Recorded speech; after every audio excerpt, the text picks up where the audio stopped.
Good afternoon to you all. Thank you very much for coming to our book discussion today on the Human Manifesto Part 2, Global Education Policy for Total Consciousness by Jagadguru Swami Isha. It's my pleasure to introduce our moderator today, Dr. M.R. Tampan. He is the Secretary of the Isha Vishwapragnana Trust, and he is the former Director of Kerala Bhasha Institute, for giving the welcome address. Sir, please.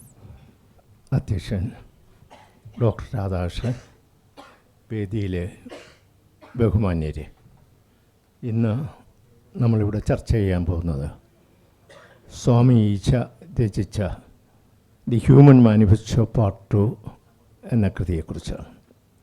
ഈ കൃതിയുടെ പ്രമേയം വിദ്യാഭ്യാസത്തെ സംബന്ധിച്ച സ്വാമിജിയുടെ ആശയങ്ങളും സിദ്ധാന്തങ്ങളും നയങ്ങളുമൊക്കെയാണ് ഈ പുസ്തകത്തിൻ്റെ പ്രമേയം. സ്വാമിജി ഏറ്റവും കൂടുതൽ പ്രാധാന്യം നൽകുന്നത് വിദ്യാഭ്യാസത്തിനാണ്. കാരണം എല്ലാ വികസനത്തിൻ്റെയും, അത് സുസ്ഥിര വികസനമായാലും കരുതലോടുള്ള വികസനമായാലും, എല്ലാ വികസനത്തിൻ്റെയും അടിത്തറ വിദ്യാഭ്യാസമാണ്. അതുകൊണ്ട് സ്വാമിജിയും ഏറ്റവും കൂടുതൽ പ്രാമുഖ്യം വിദ്യാഭ്യാസത്തിന് നൽകുന്നുണ്ട്. ഈ പുസ്തകത്തിൽ മാനിഫെസ്റ്റോ പാർട്ടിൽ സിദ്ധാന്തത്തെക്കുറിച്ചാണ് പറഞ്ഞിട്ടുള്ളതെങ്കിൽ പാർട്ട് 2-ൽ പറയുന്നത് ഇതെങ്ങനെ പ്രായോഗികമാക്കാമെന്നുള്ളതാണ്. സ്വാമിജിയുടെ തിയറി പ്രാവർത്തികമാക്കാനുള്ള മാർഗങ്ങളാണ് ഈ കൃതിയിൽ ചർച്ച ചെയ്യുന്നത്. അതിൽ തന്നെ 1-2 അധ്യായങ്ങൾ സ്വാമിജിയുടെ സിദ്ധാന്തങ്ങളെക്കുറിച്ച് പറയുന്നു. പ്രായോഗികമാക്കുന്നതിനുള്ളൊരു മാർഗം അദ്ദേഹം ആവിഷ്കരിച്ചിട്ടുണ്ട്. അത് ഗ്ലോബൽ എഡ്യൂക്കേഷൻ പോളിസി എന്നാണ്. അത് വളരെ വിദ്യാഭ്യാസ വിദഗ്ധരുമായി കഴിഞ്ഞ 2023 ഗ്ലോബൽ എനർജി പാർലമെൻറ്റിൽ നടന്ന ചർച്ച ചെയ്ത് ആവിഷ്കരിച്ച മാർഗമാണ് ഗ്ലോബൽ എഡ്യൂക്കേഷൻ പോളിസി. സ്വാമിജിക്ക് ഒരു സവിശേഷതയുണ്ട്. മറ്റ് സ്വാമി ആത്മീയ ആചാര്യന്മാരെ അപേക്ഷിച്ച് സ്വാമിജിക്കൊരു സവിശേഷതയുണ്ട്. ശാസ്ത്രത്തെയും അതുപോലെ ആത്മീയതയും സമന്വയിപ്പിച്ചുകൊണ്ടുള്ള നൂതനമായൊരു ശൈലിയാണ് സ്വാമിജി ആവിഷ്കരിച്ചത്. അതായത് ഭൗതികതയും ആത്മീയതയും സമന്വയിച്ചുകൊണ്ടുള്ള ശൈലി, പുറമറിവിനെയും അകമറിവിനെയും സമന്വയിച്ചുകൊണ്ടുള്ള ഒരു നൂതന പാതയാണ് സ്വാമിജി വെട്ടിത്തുറന്നിരിക്കുന്നത്. സ്വാമിജി ആത്മീയ ആചാര്യനാണ്. അതോടൊപ്പം തന്നെ അദ്ദേഹം നവോത്ഥാന നായകന്മാരെ പോലെ തന്നെ വർത്തമാനകാലത്തിൻ്റെ ഒരു നവോത്ഥാന നായകനാണ്, സാമൂഹ്യ പരിഷ്കർത്താവാണ്. അതിനെല്ലാം അതീതമായ അദ്ദേഹം കവിയും വിദ്യാഭ്യാസ വിദഗ്ധനുമാണ്. സ്വാമിജി ആത്മീയ കാര്യങ്ങളിൽ ഇടപെടുന്ന പോലെ ചാരിറ്റിയിലും സ്വാമിജി സജീവമായി ഇടപെടുന്നുണ്ട്. കഴിഞ്ഞ കാലത്ത് പ്രളയം വന്നപ്പോഴുമൊക്കെ ഇന്തോനേഷ്യയിൽ നിന്ന് 2 കപ്പൽ സാധനങ്ങളാണ് സ്വാമിജിയുടെ അനുയായികൾ അവിടെ നിന്ന് അയച്ച. ആരെയും ചാരിറ്റിയിലും സ്വാമിജി കാര്യമായി പ്രവർത്തിക്കുന്നുണ്ട്. സ്വാമിജി പഠിപ്പിക്കുന്ന ഇതാണ്. സ്വാമിജിയുടെ എഡ്യൂക്കേഷൻ ഫോർ ടോട്ടൽ കോൺഷ്യസ്നെസ്സിനെ കുറിച്ച് ഇതിലെ ആദ്യത്തെ ചാപ്റ്ററിൽ പറയുന്നുണ്ട്. ആദ്യത്തെ 2 ചാപ്റ്ററുകൾ പറയുന്നുണ്ട്. അതിൽ സ്വാമിജി പഠിപ്പിക്കുന്നത് ഇതാണ്. അതിന് ഈ പ്രകൃതിയും മനുഷ്യനും തമ്മിൽ ഒരു വ്യത്യാസമില്ല. നമ്മുടെ മനുഷ്യൻ്റെ ശരീരം എന്ന് പറയുന്നത് ഒരു മിനി യൂണിവേഴ്സാണ്. പ്രകൃതിയിലുള്ളതെല്ലാം, ഈ പ്രപഞ്ചത്തിലുള്ളതെല്ലാം നമ്മളിലുണ്ട്. പ്രകൃതിയിൽ 1/2 ജലം, നമ്മളിലും മനുഷ്യ ശരീരത്തിലും 1/2 ജലം. അപ്പോൾ അത് മനസ്സിലാക്കിയെങ്കിൽ മാത്രമേ പ്രകൃതിയെ സംരക്ഷിക്കുന്ന ഒരു തലമുറയെ വാർത്തെടുക്കാൻ നമുക്ക് കഴിയൂ എന്നുള്ളത്. അതുപോലെ ഇന്നത്തെ വിദ്യാഭ്യാസത്തിൻ്റെ ഏറ്റവും വലിയ വൈകല്യമായി സ്വാമിജി ചൂണ്ടിക്കാണിക്കുന്നത് അത് വസ്തുനിഷ്ഠമാണ്. വസ്തുനിഷ്ഠമായതിനോടൊപ്പം അത് ആത്മനിഷ്ഠം കൂടിയാകണം. അപ്പോൾ ഇത് രണ്ടും കൂടി സമന്വയിപ്പിച്ചുകൊണ്ടുള്ള ഒരു പാത. വസ്തുനിഷ്ഠ വിദ്യാഭ്യാസത്തിൽ ആത്മനിഷ്ഠവും കൂടി ഇക്വിലിബ്രേറ്റ് ചെയ്യുന്ന ഒരു പാതയാണ് global education for total consciousness കൊണ്ട് സ്വാമിജി ഉദ്ദേശിക്കുന്നത്. അതിൻ്റെ അടുത്ത ഘട്ടം എനർജി പാർലമെൻറ്റാണ്. എനർജി എന്ന് പറഞ്ഞാൽ ഈ പ്രപഞ്ചത്തിൻ്റെ നിദാനം, ആധാരം എന്ന് പറയുന്നത് ഇതാണ്, എനർജിയാണ്. എനർജി 2 രീതിയിലുണ്ട്, പോസിറ്റീവും നെഗറ്റീവും. നെഗറ്റീവ് എനർജിയാണ് എല്ലാ നാശനഷ്ടങ്ങൾക്കും ഹേതുവും. അതുകൊണ്ട് ഇതിനെ രണ്ടിനെയും കൂടി ഇക്വിലിബ്രേറ്റ് ചെയ്യുകയാണ്. അങ്ങനെ ഇക്വിലിബ്രേറ്റ് ചെയ്യുന്നതിന് സ്വാമിജി ആവിഷ്കരിച്ച സിദ്ധാന്തമാണ് ഐ തിയറി എന്നുള്ളത്. അതുപോലെ തന്നെ ഈ മെത്തേഡിലൂടെ വളരെ ലളിതമായ രീതിയിൽ യോഗ പഠിപ്പിക്കുന്നൊരു കോഴ്സ് സ്വാമിജി നടത്തുന്നുണ്ട്. സ്വാമിജിയുടെ ഈ വൈവിധ്യമാർന്ന പ്രവർത്തനങ്ങൾക്ക്, പ്രത്യേകിച്ചും ചാരിറ്റി പ്രവർത്തനങ്ങൾക്ക് യുനെസ്കോ നൽകിയിട്ടുള്ള അംഗീകാരമാണ്, UN നൽകിയിട്ടുള്ള അംഗീകാരമാണ് കൺസൾട്ടേറ്റീവ് സ്റ്റാറ്റസ് എന്ന് നൽകിയിരിക്കുന്നത്. അതിന്ന് പ്രപഞ്ചത്തെക്കുറിച്ച് മനുഷ്യൻ ഉദിക്കുന്ന ചോദ്യങ്ങൾക്ക് ഞാൻ എവിടെ നിന്ന് വന്നു, എങ്ങോട്ട് പോകുന്നു, എന്താണ് എൻ്റെ ജീവിത ദൗത്യം എന്നിവയ്ക്കുള്ള എല്ലാ ഉത്തരമാണ് ഈ മാനിഫെസ്റ്റോ 1ഉം 2ഉം തുടങ്ങിയ സ്വാമിജിയുടെ കൃതികൾ. ഇത് കൂടാതെ വേറെ കവിത ഉൾപ്പെടെ നിരവധി കൃതികൾ സ്വാമിജി എഴുതിയിട്ടുണ്ട്. പക്ഷെ ഇവിടെ ഇതിനെ അനുകൂലിച്ചുകൊണ്ട് സ്വാമിജി ആവിഷ്കരിച്ചിരിക്കുന്ന ഈ എഡ്യൂക്കേഷൻ ഫോർ ടോട്ടൽ കോൺഷ്യൻസിനെയും അത് പ്രാവർത്തികമാക്കുന്നതിന് വേണ്ടി സ്വാമിജി ആവിഷ്കരിച്ച ഗ്ലോബൽ എനർജി പോളിസിയെയും അനുകൂലിച്ചുകൊണ്ട് നിരവധി വിദ്യാഭ്യാസ വിദഗ്ധന്മാർ, വിദേശത്തുള്ള നിരവധി രാജ്യങ്ങൾ, കാരണം ഓരോ ഗ്ലോബൽ എനർജി പാർലമെൻറ്റ് നടക്കുമ്പോഴും അതിൻ്റെ ഡിസിഷൻസ് ഞങ്ങൾ ഹെഡ് ഓഫ് നേഷൻസ് ഓരോ രാഷ്ട്രത്തലവന്മാർക്കും UN അയച്ചു കൊടുക്കാറുണ്ട്. അതുപോലെ ഈ എഡ്യൂക്കേഷൻ പോളിസി ലോകമെമ്പാടും ഞങ്ങൾ അയച്ചു കൊടുത്തു. വിവിധ രാഷ്ട്ര നേതാക്കന്മാർ, വിദ്യാഭ്യാസ വിദഗ്ധന്മാർ, നയതന്ത്രജ്ഞന്മാർ അവരെല്ലാം ഇതിനെ അനുകൂലിച്ചുകൊണ്ട് ഇങ്ങനൊരു ഗ്ലോബൽ എഡ്യൂക്കേഷൻ പോളിസി അനിവാര്യമാണ്.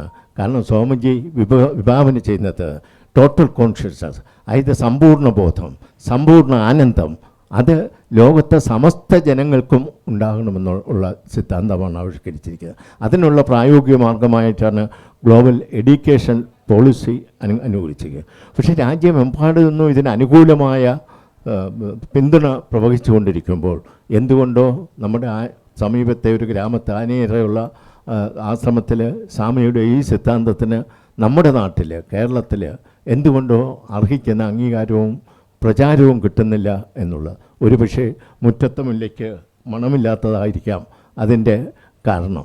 ഈ എഡ്യൂക്കേഷൻ പോളിസിയെക്കുറിച്ചുള്ള കാര്യങ്ങളും സ്വാമിജിയുടെ തിയറിയെക്കുറിച്ചുള്ള കാര്യങ്ങളുമാണ് ഇനി ഇവിടെ ചർച്ച ചെയ്യാൻ പോകുന്നത്. ഈ ചർച്ച സജീവമാകട്ടെ എന്ന് ആഗ്രഹിച്ചുകൊണ്ട് ഈ സമ്മേളനം ഉദ്ഘാടനം ചെയ്യുന്നതിന് ശ്രീ ഡോക്ടർ രാധാകൃഷ്ണനെ ക്ഷണിക്കുന്നു. നമസ്കാരം. ഡോക്ടർ MR തമ്പാൻ അവറുകളെ, doctor G Vatsala, Shri Ajayakumar, Shri Muraleedharan Nair, Sameer and her company, സുഹൃത്തുക്കളെ, അതിശ്രദ്ധേയമായ ഒരു തീസിസ്,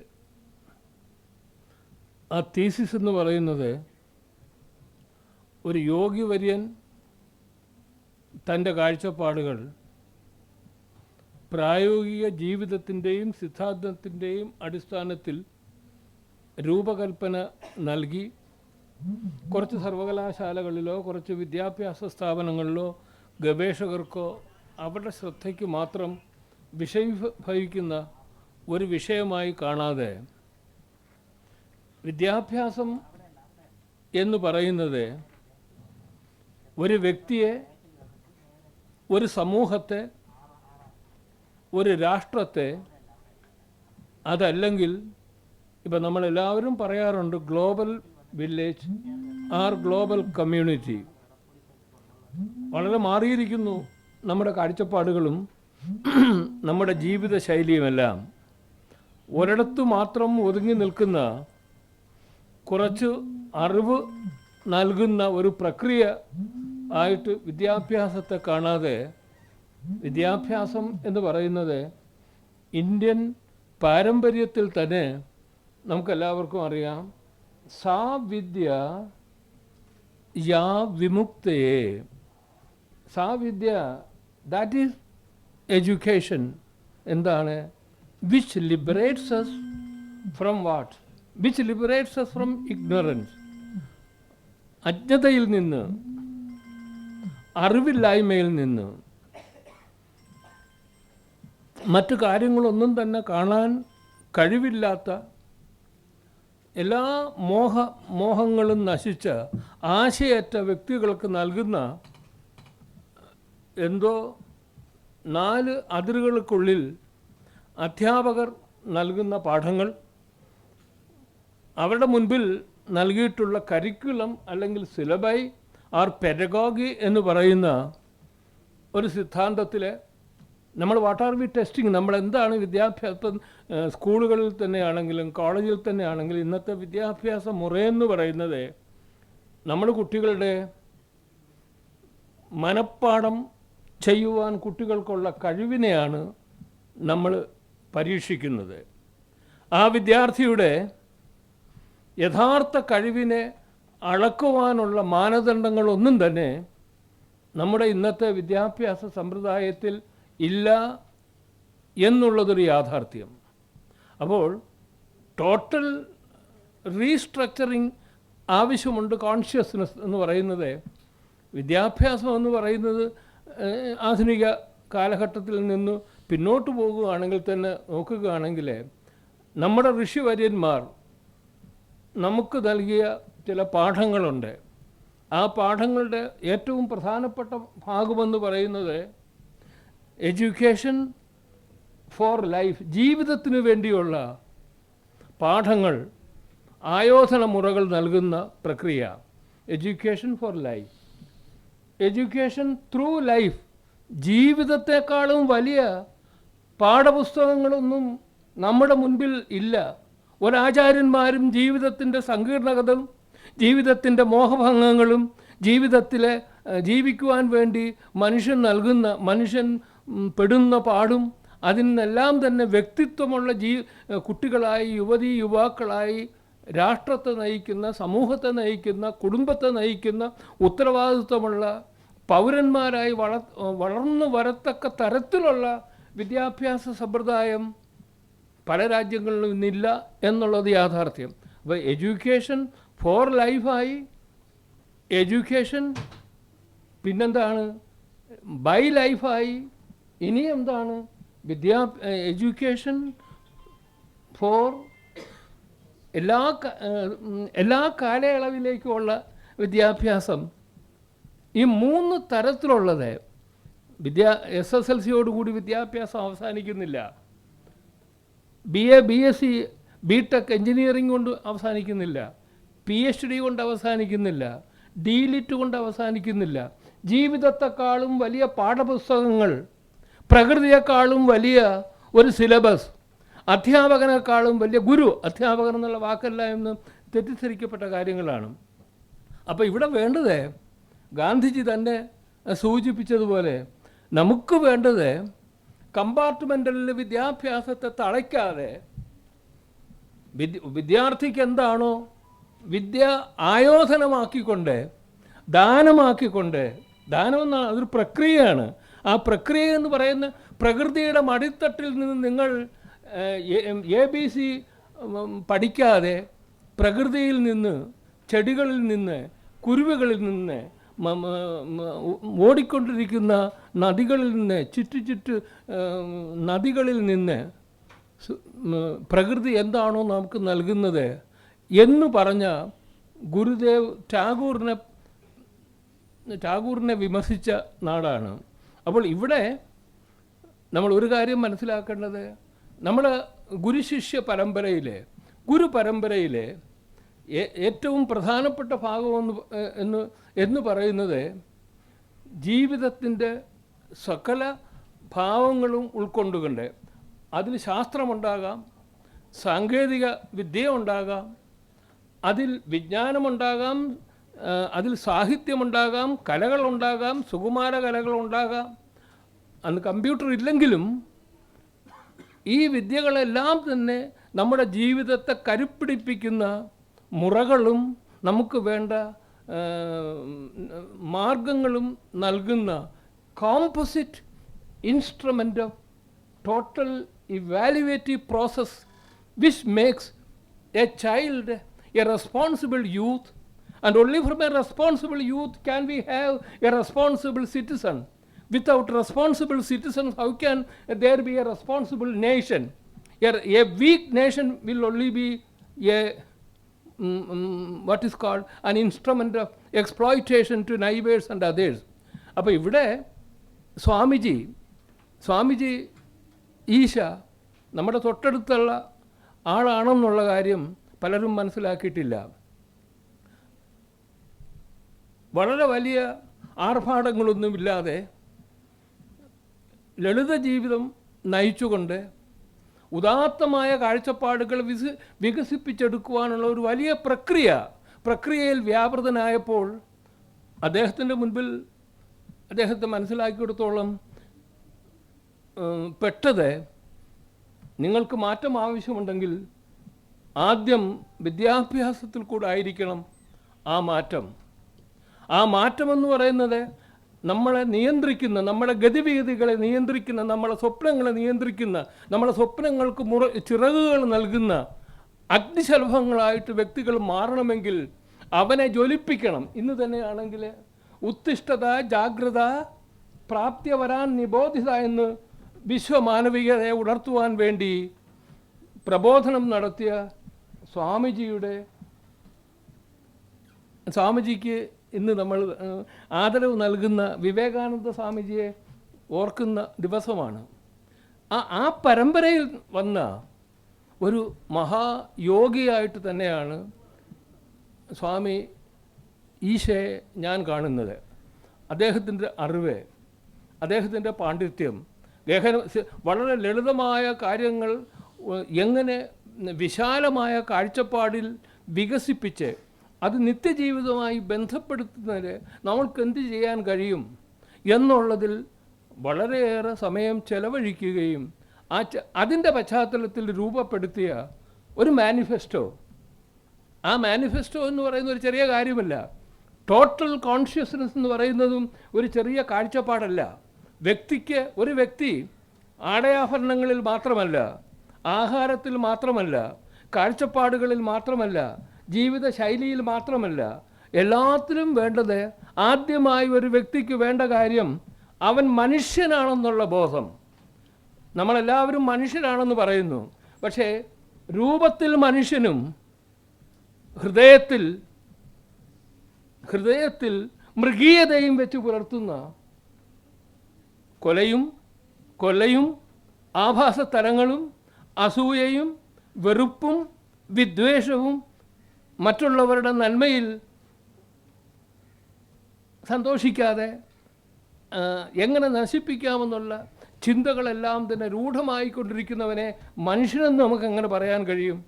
അപ്പോൾ അവിടെ വരേണ്ടത് മനുഷ്യന് മനുഷ്യത്വം ഉണ്ടാകണം. ഹ്യൂമൈനായിരിക്കണം മനുഷ്യൻ. മനുഷ്യത്വമുള്ളവനാണ് ഹ്യൂമൻ ബീയിങ്. അതിന് വേണ്ടത് എന്താണ്? Total conscious. അടിസ്ഥാനപരമായിട്ട് നമ്മൾക്കൊരു വിശാലമായ കാഴ്ചപ്പാട്, that we are part of the larger larger society. We are part of all that we see and all that we cherish. എന്താണ് നാം നേടാൻ ആഗ്രഹിക്കുന്നത്? നാം എങ്ങോട്ടാണ് പോകുന്നത്? നാം എങ്ങോട്ട് പോകണം എന്നുള്ള വൈകാരിക ഭാവം നമുക്കുണ്ടാകണമെങ്കിൽ അത് വിദ്യാഭ്യാസത്തിൽ കൂടെ മാത്രമേ ആകൂ.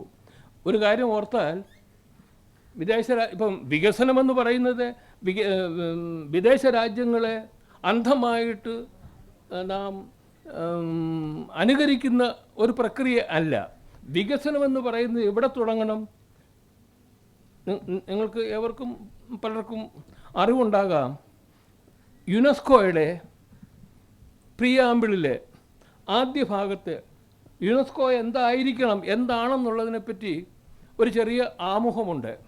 ആ ആമുഖത്തിൽ പറഞ്ഞിരിക്കുന്നത്, നിങ്ങൾ എന്താകണമെന്ന് നിങ്ങൾ ആഗ്രഹിക്കുന്നുവോ അതിൻ്റെ മാറ്റത്തിൻ്റെ ചാലകശക്തി നിങ്ങൾ തന്നെ ആകണം എന്നുള്ള കാര്യം ഗാന്ധിജി തന്നെ പറഞ്ഞാണ്. If you want change, B the change, B the part of change. മറ്റുള്ളവർ മാറണമെന്ന് പറയുമ്പോൾ നാം മാറണമെന്ന് അർത്ഥമില്ല. മാറ്റം നമ്മളിൽ ആരംഭിക്കണം. സ്വാമിജിയുടെ വിശാലമായ കാഴ്ചപ്പാട്, ടോട്ടൽ കോൺഷ്യസ്നെസ് എന്ന് പറയുന്നത് അടിസ്ഥാനപരമായിട്ട് വിദ്യാഭ്യാസത്തെ നമ്മൾ നവീകരിക്കണം. വിദ്യാഭ്യാസത്തെ നവീകരിക്കുമ്പോൾ വിദ്യാഭ്യാസത്തെ ഒരു പ്രക്രിയയായിട്ട് കാണാതെ വിദ്യാഭ്യാസം എന്ന് പറയുന്നത് ഒരു പ്രവാഹമാണെന്നും മാറ്റത്തിൻ്റെ ചാലകശക്തിയാണെന്നും ഉള്ള ഒരു കാഴ്ചപ്പാടുണ്ടാകണം. ആ കാഴ്ചപ്പാട് വികസിപ്പിച്ചെടുക്കുവാൻ ഏറെ നാൾ പണിപ്പെട്ടതിൻ്റെ ഏറ്റവും വലിയ ഉദാഹരണമാണ് ഈ പുസ്തകം. ഇത് മാനിഫെസ്റ്റോ ടോട്ടൽ കോൺഷ്യസ്നെസ് എന്ന കാഴ്ചപ്പാടിൽ അദ്ദേഹം ദീർഘനാളായി ഒരു താപസശ്രേഷ്ഠൻ്റെ ശ്രമഫലമായി വികസിപ്പിച്ചെടുത്ത ഒരു കാഴ്ചപ്പാട്. ആ കാഴ്ചപ്പാടിലെ രണ്ടാമത്തെ പാർട്ടാണ് ഇപ്പോൾ ഇവിടെ നമ്മുടെ മുൻപിലുള്ളത്. അതിലേറ്റവും പ്രധാനപ്പെട്ട കാര്യങ്ങൾ കൂടുതൽ പറയുന്നില്ല. വിദ്യാഭ്യാസ നവീകരണമെന്ന് പറയുന്ന ഒരു പ്രോസസ്സോ രാഷ്ട്രീയമോ മറ്റ് ചേരിതിരിവോ ഒന്നുമില്ലാതെ മാനവീകരണത്തിനുള്ള ഒരു പന്ഥാവായിട്ട്, വെളിച്ചമായിട്ട്, മാർഗമായിട്ട്, ഉപകരണമായിട്ട് മാറണമെങ്കിൽ 5 പ്രധാനപ്പെട്ട കാര്യങ്ങൾ നാം ശ്രദ്ധിക്കേണ്ടിയിരിക്കുന്നു. വളരെ വിശദമായിട്ട് ഈ പുസ്തകത്തിൽ അത് പറഞ്ഞിരിക്കുന്നു. ഈ പുസ്തകമെന്ന് പറയുന്ന എൻ്റെ എളിയ അഭിപ്രായത്തിലെ വിദ്യാഭ്യാസ മേഖലയിലെ ഇന്ത്യൻ എഡ്യൂക്കേഷണൽ ഫീൽഡിലെ ഇത്രത്തോളം ഗഹനമായിട്ട് ഗവേഷണം നടത്തി അതിൻ്റെ പശ്ചാത്തലത്തിൽ രൂപകൽപ്പന നൽകി ഒരു മാനിഫെസ്റ്റോ എന്ന് പറയുന്നത് it's a call for change, collective എഫർട്ട്സാണ്. അപ്പോൾ അങ്ങനെയുള്ള ഇത് വിശദമായ പഠനത്തിനും ഗവേഷണത്തിനും വായനയ്ക്കും കൂട്ടായ ചർച്ചയ്ക്കും ഉപകരിക്കുമാറാകട്ടെ എന്നുള്ള പ്രാർത്ഥനയോടൊപ്പം വലിയ ദിവ്യന്മാരുടെ എല്ലാ കാഴ്ചപ്പാടുകളും എല്ലാം ലൈബ്രറിയിൽ ഒതുങ്ങുന്ന ഒരു ദുഃഖകരമായിട്ടുള്ള അവസ്ഥയുണ്ട്. അതിന് മാറ്റം വരണം. ഇത് probably this will ignite very, very serious discussion at national and global level, I believe. And it's a very, very powerful document which should inspire all of us. ഞാൻ സത്യത്തിൽ ഈ പുസ്തകം ആദ്യം വായിച്ചപ്പോൾ it disturbed me. Nothing disturbed me in recent times like this book. പക്ഷേ ഇതാര് വായിക്കുവാൻ, എത്ര പേർ ശ്രദ്ധിക്കുന്നു? ഇന്നത്തെ സാഹചര്യത്തിൽ, രാഷ്ട്രീയ സാഹചര്യത്തിൽ, വിദ്യാഭ്യാസ മേഖലകളിൽ ഇത് പലതും നടക്കില്ല. പക്ഷേ ദിവ്യന്മാരുടെ കാഴ്ചപ്പാടുകൾ സമൂഹത്തെ ജ്വലിപ്പിച്ച ചരിത്രമാണ് നമുക്കുള്ളത്. ഈ പുസ്തകം, ഈ മാനിഫെസ്റ്റോ അതിന് ഉതകട്ടെ എന്ന് പ്രാർത്ഥിച്ചുകൊണ്ട് വേദിയിൽ വളരെ പ്രശസ്തരായ വ്യക്തികളുണ്ട്. സമയം കുറവാണ്. വേറെ ഏതൊരു മീറ്റിംഗ് 3 മണിക്കോ 3:15 കണ്ട് നമ്മൾ ഒഴിഞ്ഞു കൊടുക്കണം. പക്ഷേ നമ്മൾ അല്പം താമസിച്ചാണ് തുടങ്ങിയത്. നമ്മൾ താമസിച്ചാണ് തുടങ്ങിയതുകൊണ്ട് നമുക്ക് സമയം പോകുന്നു. ഡോക്ടർ ജി വത്സല അവരുകളെ ക്ഷണിക്കുന്നു സന്തോഷപൂർവ്വം. എല്ലാവർക്കും നമസ്കാരം. വേദിയിലും സദസ്സിലുമുള്ള ബഹുമാന്യരെ, സുഹൃത്തുക്കളെ, രാധാകൃഷ്ണ സാറ് ഈ ബുക്ക് നിങ്ങളെല്ലാം കാണിച്ചു. ഇതാണ് ഹ്യൂമൻ മാനിഫെസ്റ്റോ. ഇതിൻ്റെ രണ്ടാമത്തെ പാർട്ടാണ് ഇന്ന് ഡിസ്കസ് ചെയ്യുന്നത്. അപ്പോൾ ആദ്യത്തെ ഒരു പാർട്ടുണ്ട് എന്നർത്ഥം. അപ്പോൾ ഞാൻ ആദ്യം നോക്കിയത് തന്നെ ഈ മാനിഫെസ്റ്റോ എന്നുള്ള വാക്കിൻ്റെ ഒരർത്ഥമാണ്. കാരണം നമ്മൾ കമ്മ്യൂണിസ്റ്റ് മാനിഫെസ്റ്റോ എന്നൊക്കെ കേട്ടിട്ടുണ്ട്. അപ്പോൾ എന്താണ് അതിൻ്റെ ഒരു അർത്ഥം? കുറേ കാര്യങ്ങൾ എന്തെങ്കിലുമൊക്കെ അറിയാമെങ്കിലും നമ്മൾ എവിടെയെങ്കിലും പ്രസൻറ്റ് ചെയ്യുമ്പോൾ കുറച്ചുകൂടെ നന്നായിട്ട് പറയണമല്ലോ. അതുകൊണ്ട് തന്നെ മാനിഫെസ്റ്റോ എന്നുള്ള വാക്ക് അത് ഡിക്ഷണറിയിൽ നോക്കിയപ്പോൾ ഒരു ഡിക്ലറേഷനാണ് ശരിക്കും. Declaration of the intentions, motifs of the issue ചെയ്യുന്ന ആൾ, ആ പറയുന്ന ആളിൻ്റെ ഇൻറ്റൻഷനോ അദ്ദേഹത്തിന് എന്തെങ്കിലും മോട്ടീവ്സ് ഉണ്ടെങ്കിൽ അതോ പറയുന്ന അത് കാണിക്കുന്ന ഒരു ഡിക്ലറേഷനാണ് ശരിക്കും ഏത് മാനിഫെസ്റ്റോയും. ഇത് ഹ്യൂമൻ മാനിഫെസ്റ്റോയാണ്.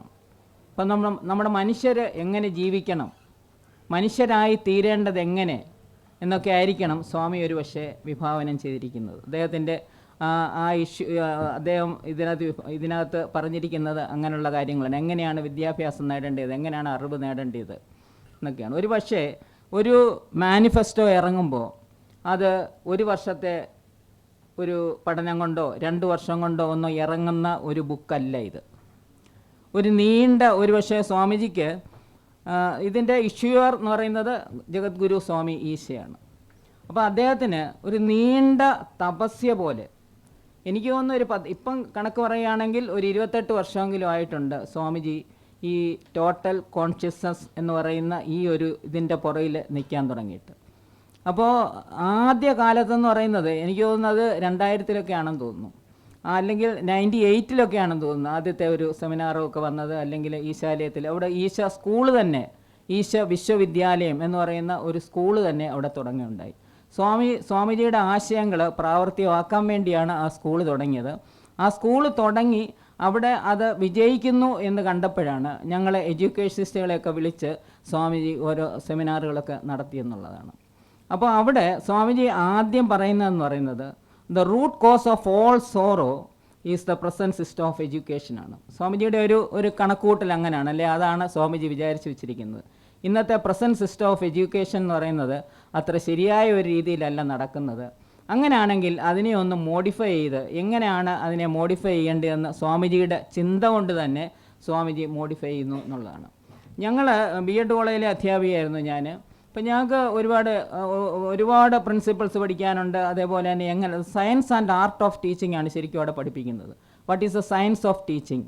പഠിപ്പിക്കാൻ വേണ്ടി ഏതെല്ലാം തത്വങ്ങൾ, ഏതെല്ലാം രീതിയിൽ, ഏതെല്ലാം methods, what are the methods, methodologies, techniques, strategies, ഇതൊക്കെയാണ് ഞങ്ങൾ കുട്ടികളെ പഠിപ്പിക്കുന്നത്. അപ്പോൾ സ്വാമിജിയും അതുപോലുള്ള ചിന്തകളാണ് സ്വാമിജിയുടെ മനസ്സിലൂടെ കടന്നു പോകുന്നതെന്ന് പറയുന്നത്. അപ്പോൾ ഈ ഞങ്ങളുടെ തിയറികളെല്ലാം തന്നെ ഏതെങ്കിലും എഡ്യൂക്കേഷനിസ്റ്റുകൾ അല്ലെ ഫിലോസഫേഴ്സ് കൊണ്ടുവന്നതാണ്. ഇപ്പം ഗാന്ധിജി ആണെങ്കിൽ, ഗാന്ധിജി നല്ലൊരു ഫിലോസഫറാണ്. അദ്ദേഹത്തിൻ്റെ തത്വം എന്ന് പറയുന്നത് ബേസിക് എഡ്യൂക്കേഷനാണ്.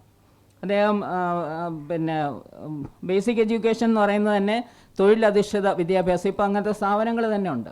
അതുപോലെ തന്നെ ടാഗോറിന് എന്താണ്? പ്രകൃതിയിലൂടെ പഠിക്കുക എന്നുള്ളതാണ്. നേച്ചറാണ്, ത്രൂ നേച്ചർ, ലേണിംഗ് ത്രൂ നേച്ചറാണ്. ഞങ്ങൾ കഴിഞ്ഞ ഗ്ലോബൽ എനർജി പാർലമെൻറ്റ് കൽക്കട്ടയിൽ ഇരുന്നപ്പോൾ ആ വിശ്വഭാരതി യൂണിവേഴ്സിറ്റി ശാന്തിനികേതൻ ഒന്ന് കാണാൻ പോയി. ഞങ്ങൾ അതിനിടയിൽ കൂടെ സ്വാമിജിയുടെ ഒരു അനുവാദത്തോടെ കാണാൻ പോയപ്പോഴാണ് അവിടെ കുട്ടികൾ പ്രകൃതിയിലിരുന്ന് പഠിക്കുന്നു എന്ന് പറയുന്നത് വളരെ ശരിയായൊരു കാര്യമാണ്. ക്ലാസ് റൂമുകളേ ഇല്ല. അവിടെ മരത്തണലിലാണ്, ഒരു മരത്തിൻ്റെ ചോട്ടിൽ കുറേ കല്ലുകളൊക്കെ കൂട്ടിയിട്ടിട്ടുണ്ട്. ആ കല്ലിലൊക്കെ ഇരുന്നാണ് കുട്ടികൾ പഠിക്കുന്നത്. ഒരു അധ്യാപിക നടുക്ക് നിപ്പുണ്ട്, കുറച്ച് കുട്ടികൾ ചുറ്റിനും ഇരുന്ന്, ഒരു 10-30 കുട്ടികളേ ഉള്ളൂ, കൂടുതൽ കുട്ടികളൊന്നുമില്ല. അങ്ങനെ ഓരോ ക്ലാസ് റൂംസ് ഞങ്ങൾ കാണുന്ന വിശാലമായ ഒരു ഗ്രൗണ്ടിൽ പല മരങ്ങളുടെയും താഴെയാണ്. അപ്പോഴും ഇപ്പോൾ ടാഗോറിൻ്റെ ആ ആശയങ്ങൾ അതേപോലെ കൊണ്ടുപോകുന്നു എന്നുള്ളതാണ്. അപ്പോൾ അതേപോലെ നമ്മുടെ ഏതൊരു തത്വം എടുത്താലും ഓരോരുത്തർക്കും ഓരോ ഫിലോസഫിയും അതുപോലെ തന്നെ അതിൻ്റെ മെത്തഡോളജിയും ഉണ്ട്. ആ ഫിലോസഫി അവരെന്ത് പറയുന്നു അതേപോലെ തന്നെയാണ് അതിൻ്റെ മെത്തഡോളജി എന്ന് പറയുന്നത്. ഇവിടെ സ്വാമിജിയും നമ്മളോട് ആദ്യം ഇതുപോലെ പറയുന്ന സ്വാമിജിയുടെ ഫിലോസഫിയാണ്. ആ ഫിലോസഫി എന്ന് പറഞ്ഞാൽ മുമ്പേ ഇവിടെ ഡിസ്കസ് ചെയ്ത പോലെ തന്നെ ഓരോ വ്യക്തിയും എന്ന് പറയുന്നത് ഓരോ യൂണിവേഴ്സാണ്. ഓരോ വ്യക്തിയും ഒരു മൈന്യൂട്ട് ഫോം ഓഫ് യൂണിവേഴ്സ് എന്നുള്ളതാണ് സ്വാമിജിയുടെ ആ ഫിലോസഫി. ആ ഫിലോസഫി വെച്ച് സ്വാമിജി ചില എക്സാമ്പിളുകൾ പറഞ്ഞപ്പം നമ്മൾ തന്നെ ഞെട്ടിപ്പോകും എന്നുള്ളതാണ്. ഞങ്ങൾ അധ്യാപകരെ പലരും അത് കേൾക്കുമ്പോഴേ നമ്മൾ തന്നെ അതിശയിച്ചു പോവുകയാണ്. അത്ര ഒരു കമ്പാരിസൺ ഉണ്ടോ? യൂണിവേഴ്സും നമ്മുടെ ശരീരവും തമ്മിൽ അത്രയും കമ്പാരിസൺ ഉണ്ടോ എന്ന് നമ്മൾ തന്നെ ചിന്തിച്ചു പോകുന്ന അവസരമാണ്. അതാണ് മുമ്പ് വെള്ളത്തിൻ്റെ കാര്യം പറഞ്ഞത്. 75% വെള്ളമാണെങ്കിൽ, കടൽ എല്ലാമായിട്ട് നമ്മുടെ ഭൂമിയിൽ വെള്ളമാണെങ്കിൽ 60 to 70% നമ്മുടെ ശരീരവും വെള്ളമാണ്, ജലമാണ്. ആ ഒരു കമ്പാരിസൺ സ്വാമി പറഞ്ഞപ്പോൾ സത്യത്തിൽ ഞാൻ ഞെട്ടിപ്പോയെന്ന് പറയുന്ന പോലെ അത് വളരെ കറക്റ്റായിട്ടുള്ളൊരു കാര്യമാണ്. ഞാൻ അത്രയും സാമ്യമോ നമ്മുടെ യൂണിവേഴ്സും നമ്മളും തമ്മിലെന്നുള്ള ആ ഒരു. പിന്നെ സ്വാമിജി സ്വാമിജി ഇത് മാത്രമല്ല, അങ്ങനത്തെ ഒരുപാട് എക്സാമ്പിളുകൾ പറയുന്നുണ്ട്. അങ്ങനെ പറയുമ്പോഴേ എൻ്റെ സബ്ജക്റ്റ് എന്നാൽ അത് ബയോളജിയാണ്. അങ്ങനെ ചിന്തിക്കുമ്പം നമ്മുടെ ഓരോ കാര്യങ്ങളും നമുക്ക് അതുമായിട്ട് കണക്ട് ചെയ്യാൻ പറ്റും എന്നുള്ളതാണ്. നമ്മൾ ആഹാരം പാകം ചെയ്യുന്നതും സസ്യങ്ങൾ ആഹാരം പാകം ചെയ്യുന്നതും കഴിഞ്ഞ ദിവസം ഇവിടെ ഒരു എഡ്യൂക്കേഷൻ സെമിനാർ ഉണ്ടായിരുന്നു കഴിഞ്ഞ മാസം. ഇവിടുത്തെ തന്നെ ഈശ്വസ്വാമിയുടെ തന്നെ നേതൃത്വത്തിലുള്ള ഒരു വിദ്യാഭ്യാസ സെമിനാറിൽ നോർത്ത് ഇന്ത്യൻസൊക്കെ ഉണ്ടായിരുന്നു. അപ്പോൾ ഈ കമ്പാരിസൺ പറഞ്ഞു, നമ്മൾ ആഹാരം പാകം ചെയ്യുന്നത് പോലെ തന്നെയാണ് പ്ലാന്റ്സ് ഫോട്ടോസിന്തസിസ് വഴി ആഹാരം പാകം ചെയ്യുന്നത്. അതായത് വെള്ളം എടുക്കുന്നത്, നമുക്ക് വെള്ളവും അരിയും വേണം, അവർക്ക് വെള്ളവും കാർബൺ ഡൈ ഓക്സൈഡും വേണം. നമുക്ക് ചൂട് വേണം, തീ കൊടുക്കണം, അവർക്ക് സൂര്യപ്രകാശം ഉണ്ടെങ്കിലേ പറ്റുള്ളൂ. നമുക്കൊരു പാത്രം വേണം, അതിന് ക്ലോറോഫിലാണ്. അതുപോലെ തന്നെ നമുക്ക് അടുക്കളയുണ്ടെങ്കിൽ അത് ഇലയാണ് അടുക്കള എന്നൊക്കെ ഇങ്ങനൊരു കമ്പാരിസൺ പറഞ്ഞപ്പം B.Ed കോളേജിലെ ഒരു കുട്ടി അന്ന് അത് അറ്റൻഡ് ചെയ്യാനായിട്ട് നമ്മുടെ വിവിധ കോളേജുകളിലെ പൗപത്ത് പിള്ളേരെ വീതം ഇവിടെ മീര ഇൻവൈറ്റ് ചെയ്തിരുന്നു. അങ്ങനെ അതിലൊരു കുട്ടി എൻ്റെ ഒരു സ്റ്റുഡൻറ്റാണ്, പക്ഷേ എന്നെ പരിചയമില്ല. ഞാൻ പിരിഞ്ഞതിന് ശേഷം ആ കോളേജിൽ വന്ന കുട്ടിയാണ്. അതെന്നെ പരിചയപ്പെടാൻ വന്നിട്ട് പറഞ്ഞു, ടീച്ചർ ആ കാര്യം പറഞ്ഞപ്പം ഞാൻ ഞെട്ടിപ്പോയിരുന്നു. ഞാൻ വെള്ളത്തിനെ ഇങ്ങനെ സ്വാമിജി കമ്പയർ ചെയ്തപ്പം ഞാൻ ഞെട്ടി എന്ന് പറയുന്ന പോലെ തന്നെയാണ് ആ കുട്ടി നമ്മൾ ആഹാരം പാകം ചെയ്യുന്നത് പോലെ തന്നെയാണ് പ്ലാന്റ്സ് ആഹാരം പാകം ചെയ്യുന്നതെന്ന് ഞാനൊരു കമ്പാരിസൺ നടത്തിയപ്പോൾ ആ കുട്ടി ഞെട്ടിപ്പോയി എന്ന് പറയുന്ന പോലെ നമ്മൾ നമ്മുടെ ജീവിതത്തിൻ്റെ പല കാര്യങ്ങളും ആലോചിക്കുമ്പോൾ അല്ലെ ഓരോ കാര്യങ്ങളും പഠിക്കുമ്പോൾ നമ്മുടെ ശരീരവുമായിട്ട് ബന്ധപ്പെടുത്തി നമുക്ക് പഠിക്കാൻ പറ്റും എന്നുള്ളതാണ്. ഇപ്പോൾ സ്വാമിജി പറയുന്നത് ഭൂമിയിലുള്ള ഏതൊരു എലമെൻ്റ് എടുത്താലും അത് നമ്മുടെ ശരീരത്തിൽ, ഓക്സിജൻ ആയാലും കാർബൺ ആയാലും സൾഫർ ആയാലും ഫോസ്ഫറസ് ആയാലും അയൺ ആയാലും എന്തായാലും ശരി, എന്തൊരു മെറ്റീരിയൽ എടുത്താലും നമ്മുടെ ശരീരത്തിലുള്ളതൊക്കെ ഭൂമിയിലുണ്ട്, അല്ലെ നമ്മുടെ യൂണിവേഴ്സ് എന്ന് പറഞ്ഞാൽ ഭൂമി തന്നെ, ഭൂമിയിലുണ്ട്, ഭൂമിയിലുള്ളതൊക്കെ നമ്മുടെ ശരീരത്തിലുണ്ട്. അങ്ങനെ ആ ഒരു ഫിലോസഫിയാണ് സ്വാമിജി പറയുന്നതെന്ന് പറയുന്നത്. ഇങ്ങനെ ഇതിനെ, ഈ ഒരു ഫിലോസഫിയെ നമുക്ക് എങ്ങനെ, എന്ത് മെത്തഡോളജിയാക്കി മാറ്റാൻ പറ്റും? കാര്യം ഓരോ ശാസ്ത്രജ്ഞന്മാരും ഓരോ വിദ്യാഭ്യാസ വിചക്ഷണന്മാരും അവർ ഫിലോസഫി പറയുമ്പം അതിൻ്റെ അതേപോലെ അവർ മെത്തഡോളജിയും പറയുന്നുണ്ട്. ഇന്ന മെത്തേഡ് ഉപയോഗിച്ച് പഠിപ്പിക്കണം എന്ന് പറയുന്നുണ്ട്. ഇപ്പം ഗാന്ധിജി ആയാലും ടാഗോർ ആയാലും അങ്ങനെ, റൂസോ ആയാലും, റൂസോയൊക്കെ നാച്ചുറലിസ്റ്റ് ആളുകളാണ്. നേച്ചറിലൂടെ പഠിപ്പിക്കണം. റൂസോ പറയുന്നുണ്ട്, നിങ്ങൾ ഏത് കുട്ടിയെ എൻ്റെ അടുത്ത് വിടൂ, ഞാൻ നിങ്ങൾ ആരാക്കണമെന്ന് വെച്ചാൽ അവരെ ആക്കിത്തരാമെന്ന്. ഡോക്ടറാണോ എഞ്ചിനീയറാണോ ആരാണോ നിങ്ങളാക്കേണ്ടത്, നിങ്ങൾക്ക് ആഗ്രഹം, അങ്ങനെ ഞാൻ ആക്കിത്തരാമെന്ന് റൂസോ പറയുന്നുണ്ട്. അവരെല്ലാം നാച്ചുറലിസ്റ്റ് ആൾക്കാരാണ്. അപ്പോൾ അങ്ങനെ ഓരോരുത്തർക്കും ഓരോ തിയറിയാണ്. ഇപ്പോൾ ഈ അടുത്ത സമയത്ത് ഞങ്ങൾക്ക് പുതുതായിട്ട് വന്നത് കൺസ്ട്രക്റ്റിവിസ്റ്റ് തിയറിയാണ്. കൺസ്ട്രക്റ്റിവിസമാണ് വൈഗോട്സ്കിയുടെ. കൺസ്ട്രക്റ്റിവിസം എന്ന് പറഞ്ഞാൽ എന്താണ്? Let the students construct knowledge. ഇപ്പം നമുക്ക് കണ്ട അധ്യാപകർ വെറുതെ ക്ലാസ് നിൽക്കുകയാണ്, കുട്ടികൾ തനിയെ നോളജ് കണ്ടുപിടിക്കട്ടെ എന്നാണ്. അപ്പം കുട്ടികൾ എന്ത് പറയുക, ചിലപ്പോഴൊക്കെ ഞങ്ങൾ ക്ലാസ് കാണാനൊക്കെ പോകുമ്പോൾ, ഞങ്ങളുടെ കുട്ടികൾ പഠിപ്പിക്കുന്നത് കാണാൻ, അത് ഒബ്സർവ് ചെയ്യാൻ, അല്ലെങ്കിൽ അവരെ ഇവാലുവേറ്റ് ചെയ്യാൻ ഞങ്ങൾ പോകുമ്പം ഞങ്ങളുടെ കുട്ടികൾ അവിടെ വെറുതെ നിൽക്കുകയും സ്കൂൾ കുട്ടികൾ ചിലപ്പോൾ പാഠപുസ്തകം തുറന്നു നോക്കുകയൊക്കെ ചെയ്യും. എന്തിനാണ്? അവർക്ക് എന്തെങ്കിലും മെറ്റീരിയൽ കിട്ടണമെങ്കിൽ പുസ്തകം തുറന്നു നോക്കിയാലേ പറ്റുള്ളൂ. അപ്പോൾ ഒരിക്കലും കുട്ടികൾ ക്ലീൻ സ്ലേറ്റ് അല്ല, അവർക്ക് കുറേ കാര്യങ്ങൾ അറിയാം, അവരതിൽ നിന്ന് കാര്യങ്ങൾ കണ്ടുപിടിക്കട്ടെ എന്നാണ് ആ തിയറി പറയുന്നത്, കൺസ്ട്രക്റ്റിവിസം പറയുന്നത്. ഇങ്ങനെ ഓരോ പ്രാവശ്യവും ഇങ്ങനെ തിയറി മാറി മാറി വരുന്നുണ്ട്. അപ്പോൾ സ്വാമിജിയുടെ തിയറി അതേപോലെ തന്നെയാണ്. ഇനി അതിൻ്റെ മെത്തഡോളജിയും കൂടെ ഞാൻ പറയാൻ സമയമില്ല എന്ന് പറയുന്നതുകൊണ്ടാണ്. ഇതാണ് സ്വാമിജിയുടെ ഫിലോസഫി. ആ മെത്തഡോളജി തന്നെ സ്വാമിജിയും പറയുന്നത് അതേപോലെയാണ് എങ്ങനെ പഠിപ്പിക്കും. അപ്പോൾ ഒബ്ജക്റ്റീവ് നോളജും സബ്ജക്റ്റീവ് നോളജും, നമ്മളാണ് സബ്ജക്റ്റ്. നമ്മുടെ ചുറ്റിനും കാണുന്ന എല്ലാം ഓബ്ജക്റ്റാണ്. സാധാരണ സബ്ജക്റ്റ് എന്ന് പറഞ്ഞാൽ എന്താണ്? എന്ത് വിഷയം, നീ ഏത് സബ്ജക്റ്റ് പഠിക്കുന്നു എന്ന് വെച്ചാൽ ഫിലോസഫിയാണ്, ഇംഗ്ലീഷാണ്, മലയാളമാണെന്ന് പറയും. പക്ഷേ ഇവിടെ സബ്ജക്റ്റ് എന്ന് പറഞ്ഞാൽ ഞാനാണ് സബ്ജക്റ്റ്. നമ്മളല്ലാതെ തന്നെ അത് ഉപയോഗിക്കാറുണ്ട്, സബ്ജക്റ്റ് എന്നുള്ള സബ്ജക്റ്റീവ്. അപ്പോൾ സബ്ജക്റ്റീവ് നോളജും ഉണ്ട്, ഒബ്ജക്റ്റീവ് നോളജും ഉണ്ട്. ഒബ്ജക്റ്റ് എന്ന് പറയുന്നത് മുഴുവൻ വെളിയിൽ കാണുന്നതാണ്. നമ്മൾ കഴിഞ്ഞാൽ വെളിയിൽ കാണുന്ന എല്ലാം തന്നെ ഓബ്ജക്റ്റാണ്. ഈ സബ്ജക്റ്റീവ് നോളജും, അപ്പം പഠിപ്പിക്കുന്ന ടീച്ചർ സബ്ജക്റ്റാണ്, ബാക്കിയുള്ളവരെല്ലാം കുട്ടികളായാലും വിഷയമായാലും ഓബ്ജക്റ്റാണ്. അതുപോലെ പഠിക്കുന്ന കുട്ടിക്ക് ആ കുട്ടി സബ്ജക്റ്റാണ്, ബാക്കി ടീച്ചറും ആ വിഷയവും ഓബ്ജക്റ്റാണ്. ഈ സബ്ജക്റ്റീവ് നോളജും ഒബ്ജക്റ്റീവ് നോളജും കൂടെ ഒന്നിച്ച് കൊണ്ടുവരണം എന്നുള്ളതാണ് സ്വാമിജിയുടെ ഒരു തിയറി എന്ന് പറയുന്നത്. എന്നാലേ നമുക്ക് കാര്യം മനസ്സിലാവുകയുള്ളൂ. ഒരുപക്ഷെ ഞങ്ങളുടെ പിയാഷെ എന്ന് പറഞ്ഞ വലിയൊരു എഡ്യൂക്കേഷനിസ്റ്റ് ഉണ്ട്, അദ്ദേഹം ഇത് തന്നെ പറയും, ഒരു ഇക്വിലിബ്രിയം നമുക്ക് ഫോം ചെയ്യണം, ഇല്ലെങ്കിൽ അവിടെ ഒരു ഡിസിക്വിലിബ്രിയമാണ്. എന്തെങ്കിലും നമ്മളൊരു പുതിയ നോളജ് നമുക്ക് കിട്ടിക്കഴിയുമ്പോൾ പഴയ നോളജുമായിട്ട് താരതമ്യം ചെയ്യുമ്പോൾ കുട്ടിക്ക് മനസ്സിലായില്ല എന്നുണ്ടെങ്കിൽ നമ്മുടെ ബ്രെയിൻ അവിടെ വർക്ക് ചെയ്തുകൊണ്ട് എന്താണോ എന്തോ ടീച്ചർ പറഞ്ഞ് എനിക്ക് മനസ്സിലായില്ല, ദാറ്റ് മീൻസ് ഡിസിക്വിലിബ്രിയമാണ്. പക്ഷേ നമ്മളത് മനസ്സിലായെങ്കിൽ അതിനെ നമ്മൾ രണ്ടും കൂടെ ചേർത്ത് ഒന്നാക്കി വരികയാണെങ്കിൽ നമ്മൾ ഒരു ഇക്വിലിബ്രിയം സ്റ്റേറ്റിലെത്തും. ഇത് വളരെ ക്ലിയറായിട്ട് പിയാഷെ പറഞ്ഞിട്ടുണ്ട്. അതേപോലെ തന്നെയാണ് സ്വാമിജിയും പറയുന്നത്, ആ ഇക്വിലിബ്രിയം സ്റ്റേറ്റിൽ നമ്മൾ എത്തണം. അത് ഒരു മിനിറ്റ്, ആ ഇക്വിലിബ്രിയം സ്റ്റേറ്റിൽ എത്തണം എന്നുള്ളതാണ്. അപ്പോൾ ആ എനർജിയുടെ കാര്യമാണ് സ്വാമിജി പറയുന്നത്. നമ്മുടെ ശരീരം പോലെ തന്നെ നമ്മുടെ എനർജിക്കും അതേപോലെ പ്രാധാന്യമുണ്ട്. അതാണ് മുമ്പേ പറഞ്ഞ നെഗറ്റീവ് എനർജി, പോസിറ്റീവ് എനർജി എന്നൊക്കെ പറഞ്ഞത്. എന്തായാലും ഈ ബുക്ക് ഒരുപാട് കാര്യങ്ങൾ പറയാനുണ്ടായിരുന്നു. എനിക്ക് തോന്നുന്നു ഒട്ടും സമയമില്ലാത്ത ഇതിലാണോ എന്നറിയില്ല. എന്തായാലും സ്വാമിജിയുടെ ഏറ്റവും വലിയ ആഗ്രഹം ഈ തിയറി യൂണിവേഴ്സൽ ആക്കണം എന്നുള്ളതാണ്. ഇതിപ്പോൾ സ്വാമിജി ആനേറെ ഇരുന്ന് പറഞ്ഞിട്ട് കാര്യമില്ല, അല്ലെ കേരളത്തിനോട് നമ്മുടെ പുസ്തകങ്ങൾ, നമ്മുടെ NEP-യിൽ പോലും ചില തത്വങ്ങൾ കൊണ്ടുവന്നിട്ടുണ്ട്, ചെറുതായിട്ടൊക്കെ കൊണ്ടുവന്നിട്ടുണ്ട്. പക്ഷേ രാധാകൃഷ്ണൻ സാറിനെ പോലുള്ളവരൊക്കെ വിചാരിച്ചു കഴിഞ്ഞാൽ എനിക്ക് തോന്നുന്നു ഇതൊക്കെ നമ്മുടെ ഇന്ത്യയിലെങ്കിലും നമുക്ക് കൊണ്ടുവരാൻ പറ്റും. അതേപോലെ തന്നെ അപ്പോൾ സ്വാമിജിയുടെ ആഗ്രഹം ഇതൊരു ലോകം മുഴുവനും കൊണ്ടുവരണം, ഗ്ലോബൽ എഡ്യൂക്കേഷൻ പോളിസി ആയിട്ട് കൊണ്ടുവരണം എന്നാണ്. അതുകൊണ്ട് തന്നെ ഒരു ഗ്ലോബൽ യൂണിവേഴ്സിറ്റി ഉണ്ടാക്കണം എന്ന് സ്വാമിജിക്ക് ആഗ്രഹമുണ്ട്. അതുകൊണ്ട് നടക്കട്ടെ എന്ന് പ്രാർത്ഥിച്ചുകൊണ്ട് ഞാൻ നിർത്തുന്നു. നന്ദി, നമസ്കാരം.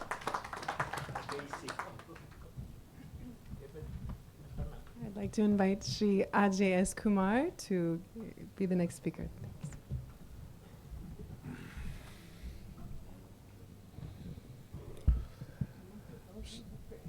ശ്രീ രാധാകൃഷ്ണൻ സാർ,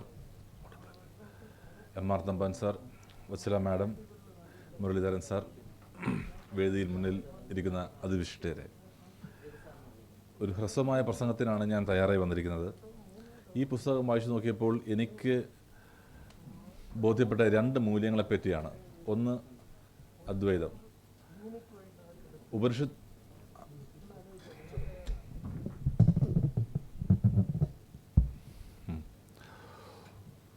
ഉപനിഷത്തുകളെല്ലാം തന്നെ ശ്രേഷ്ഠമാണെങ്കിലും എനിക്ക് ഏറ്റവും പ്രിയങ്കരമായ ഉപനിഷത്ത് ഈശാവാസോപനിഷത്താണ്.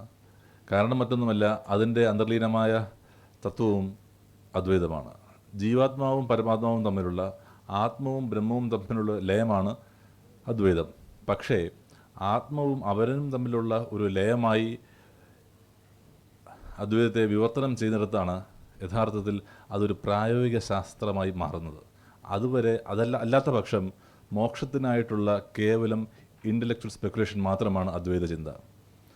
ഈ പുസ്തകത്തിൽ ഉടനീളം ഒരു അദ്വൈതത്തിൻ്റെ ഒരു സാന്നിധ്യം എനിക്കെന്നല്ല, ഇത് വായിക്കുന്ന ഏതൊരു വ്യക്തിക്കും ബോധ്യപ്പെടും. രണ്ടെന്നൊന്നില്ല. എനിക്ക് പ്രിയപ്പെട്ടത് തന്നെയാണ് മറ്റുള്ളവനും പ്രിയപ്പെട്ടത്. പലപ്പോഴും വിദ്യാഭ്യാസം എന്നുള്ളത് ജോലി ലഭിക്കുവാനുള്ള ഒരു ഉപാധി മാത്രമാണ്. പ്രപഞ്ചത്തെ അറിയുവാൻ, പ്രകൃതിയെ അറിയുവാൻ, അവനവനെ അറിയുവാൻ അത് ഉതകുന്നില്ല. പക്ഷേ രണ്ടെന്നൊന്നില്ല. വ്യക്തികൾ തമ്മിൽ ബാഹ്യമായി ഒരുപാട് വ്യത്യാസങ്ങളുണ്ടെങ്കിലും ആഴിയിൽ നിന്ന് വരുന്ന തിരകൾ പോലെ അതിൻ്റെ സത്ത ആഴിയാണ് തീരുമാനിക്കുന്നത് എന്ന് പറയുന്നത് പോലെ രണ്ടെന്നൊന്നില്ല എന്ന ഒരു ഉത്തമ ബോധ്യത്തിൽ നിന്ന് വേണം വിദ്യ അർത്ഥിക്കേണ്ടത്. പ്രകൃതിയെ, പ്രപഞ്ചത്തെ, അവനവനെ മനസ്സിലാക്കുവാനും ഇവ തമ്മിലുള്ള ലയം ആണ് യഥാർത്ഥത്തിലെ ഉത്തമമായ ബോധ്യം എന്നതുമാണ് ഈ പുസ്തകം മുന്നോട്ട് വെക്കുന്ന ഒരു മൂല്യം. രണ്ടാമത്തതായിട്ട് എനിക്ക് അനുഭവപ്പെട്ടത്, പലപ്പോഴും അറിവ് നേടുന്നത് വളരെ ഔദ്യോഗികമായ ഒരു പ്രക്രിയ മാത്രമാണ്, അധ്യയനത്തിന് നമ്മൾ ചെല്ലുമ്പോൾ മാത്രം. പക്ഷേ ഈ പുസ്തകത്തിൽ പറയുന്നത് അത് ഭ്രൂണാവസ്ഥയിൽ തന്നെയാണ് അതിൻ്റെ വിദ്യാരംഭം എന്ന്. അത് വളരെ ശരിയായൊരു വാസ്തവമാണ്. കാരണം നമ്മുടെ എല്ലാവരുടെയും വീട്ടിൽ സോണിയുടെ പ്രോഡക്റ്റ്സ് ഉണ്ടല്ലേ. സോണിയുടെ മൊബൈൽ, സോണിയുടെ TV. ഈ സോണിയുടെ സ്ഥാപകന്മാരാരാണ്? അഖിയോ മൊറീറ്റ എന്ന ഒരാളും മസാരു ഇബുക്ക എന്ന മറ്റൊരാളുമാണ്. അഖിയോ മൊറീറ്റ വളരെ പ്രശസ്തനാണ്, കാര്യം മെയ്ഡ് ഇൻ ജപ്പാൻ എന്ന പുസ്തകം എഴുതിയിട്ടുണ്ട്. പക്ഷേ മസാരു ഇബുക്ക അദ്ദേഹത്തിനേക്കാൾ 19 വയസ്സ് മൂത്ത അദ്ദേഹത്തിൻ്റെ ജ്യേഷ്ഠതുല്യനാണ്. അദ്ദേഹം ഒരു പുസ്തകം എഴുതിയിട്ടുണ്ട്, even Kinder Garten is to late. Even Kinder Garten is to late. നിങ്ങൾ LKG കൊണ്ട് ചെല്ലുമ്പോഴേ ഇറ്റ്സ് ലേറ്റ്. കാരണം ഭ്രൂണാവസ്ഥയിൽ തന്നെ ആ കുട്ടിയുടെ ജനറ്റിക് മേക്കപ്പിൽ തന്നെ എല്ലാ കാര്യങ്ങളും ഡിറ്റർമിൻ ചെയ്തിട്ടു. മാതാവിൽ കൂടി തന്നെ, ഭ്രൂണാവസ്ഥയിൽ കൂടി തന്നെ വേണം വിദ്യാഭ്യാസത്തിൻ്റെ ആരംഭം കുറിക്കേണ്ടത് എന്ന ഒരു വസ്തുത ഈ പുസ്തകത്തിൽ അസന്നിഗ്ധമായി പറയുന്നുണ്ട്. ഉപസംഹരിക്കുകയാണ്, അദ്വൈതം എന്നുള്ളത് ഞാനും നീയും തമ്മിലുള്ള വ്യത്യാസമില്ല. എനിക്ക് പ്രിയപ്പെട്ടത് തന്നെയാണ് മറ്റുള്ളവനും പ്രിയപ്പെട്ടത്. അവനവൻ ആത്മസുഖത്തിന് ആചരിക്കുന്നവ അവരൻ്റെ സുഖത്തിനായി വരണം എന്ന ഉത്തമ ബോധ്യത്തിൽ നിന്ന് വേണം വിദ്യാഭ്യാസം നടത്തേണ്ടത്. 2, അതിൽ ഭ്രൂണാവസ്ഥയിൽ കൂടി തന്നെ, കുടുംബാന്തരീക്ഷത്തിൽ തന്നെയാണ് ഈ വിദ്യാരംഭം നടക്കേണ്ടത്. അല്ലാതെ കുട്ടിഘോഷിച്ച് നടക്കുന്ന പ്രവേശന ദിവസത്തിലെ ഗോഷ്ഠികളല്ല, നേരെ മറിച്ച് ഭ്രൂണാവസ്ഥയിൽ തന്നെ ഈ വിദ്യാഭ്യാസ പ്രക്രിയ ആരംഭിക്കണം എന്ന ഒരു വസ്തുതയും ഉദ്ഘോഷിക്കുന്നു. ഈ പുസ്തകം എല്ലാവരും വായിക്കണമെന്നും അത് പ്രായോഗിക ജീവിതത്തിൽ നടപ്പിൽ വരുത്തുവാൻ ശ്രമിക്കണമെന്നും അഭ്യർത്ഥിച്ചുകൊണ്ട് ഉപസംഹരിക്കുന്നു. ശ്രീ മുരളീധരൻ നായർ. പ്രിയപ്പെട്ടവരെ, എനിക്ക് പറയാൻ സമയമില്ല. ഓൺലി 47 മിനിറ്റ് സമയമുള്ളൂ, 47 സെക്കൻഡ് സമയമുള്ളൂ. അതിൻ്റെ ഉള്ളിൽ ഞാൻ പറയാം. ഇതിൽ ഈ പുസ്തകത്തിലെ ഫിഗർ നമ്പർ 4 ഉണ്ട്. ഇതിൽ നമ്മുടെ ETC, education for total consciousness എന്ന വിദ്യാഭ്യാസ രീതി സ്വാമി ആവിഷ്കരിച്ചത് പൂർണ്ണ ബോധത്തിനായിട്ടുള്ളതായ ഒരു വിദ്യാഭ്യാസ രീതി. അതാണ് നമ്മൾ ആനയറയിൽ സ്കൂളിൽ ഇത് പ്രാവർത്തികമാക്കിക്കൊണ്ടിരിക്കുന്നത്.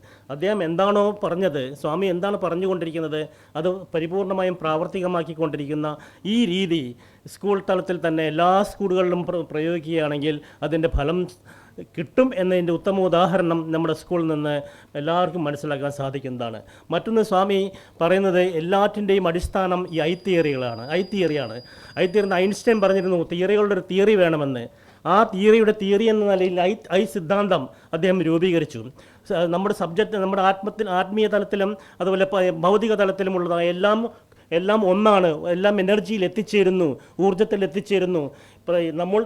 നമ്മൾ ഓരോ അംശവും ഈ ഊർജ്ജത്തിൽ, ഈ ഐ പാർട്ടികളിൽ നിന്നാണ് അതിൻ്റെ സൂക്ഷ്മതലത്തിൽ ഐ പാർട്ടികളും അതുപോലെ നമ്മൾക്ക് പുറത്തുള്ളതെല്ലാം, എല്ലാ പ്രപഞ്ചവും എല്ലാം ഈ ഐ പാർട്ടികളാൽ നിർമ്മിതമാണെന്നും എന്ന് പറഞ്ഞാൽ ഈ നമ്മളും പ്രപഞ്ചവും ഒന്നാണെന്നും ആ കാഴ്ചപ്പാട് എല്ലാ ഈ വിദ്യാഭ്യാസ മേഖലയിൽ വന്നു കഴിഞ്ഞാൽ ആ കുട്ടികളെ അതിൻ്റേതായ മാറ്റം വരുമെന്നും നമ്മൾ ചെയ്യുന്ന ഓരോ പ്രവർത്തനങ്ങളും ഈ സമൂഹത്തെയും നമ്മുടെ പ്രകൃതിയെയും യൂണിവേഴ്സിനെയും ബാധിക്കുമെന്നും അടിവരയിട്ട് പറഞ്ഞിരിക്കുകയാണ് ഈ ഹ്യൂമൻ മാനിഫെസ്റ്റോ എന്ന ഈ പുസ്തകത്തിൽ. സോറി, എനിക്ക് ഒരുപാട് പറയണമെന്നുണ്ടായിരുന്നു, സമയമില്ലാത്തതുകൊണ്ട് ഞാനിവിടെ ഇങ്ങനെ ഒരു ക്രോഡീകരണം നടത്തി അവസാനിപ്പിക്കുകയാണ്. Thank you all. Thank you all very much for attending this book discussion. I'm sorry we ran out of time, but it's been a great pleasure to have our guests. So I'd especially like to thank our chief guest, Professor N. Radhakrishnan, and our moderator, Dr. M.R. Tampan, participants Dr. G. Valsala, Dr. Shri Ajay S. Kumar, Shri Muralidharan Nair, and all of the participants. Thank you very much. If you would like to have a copy of the book is on the right side here and also in our stall, Isha Bishop Pragnana Trust stall in the front of Niyama Sabha. Thank you very much.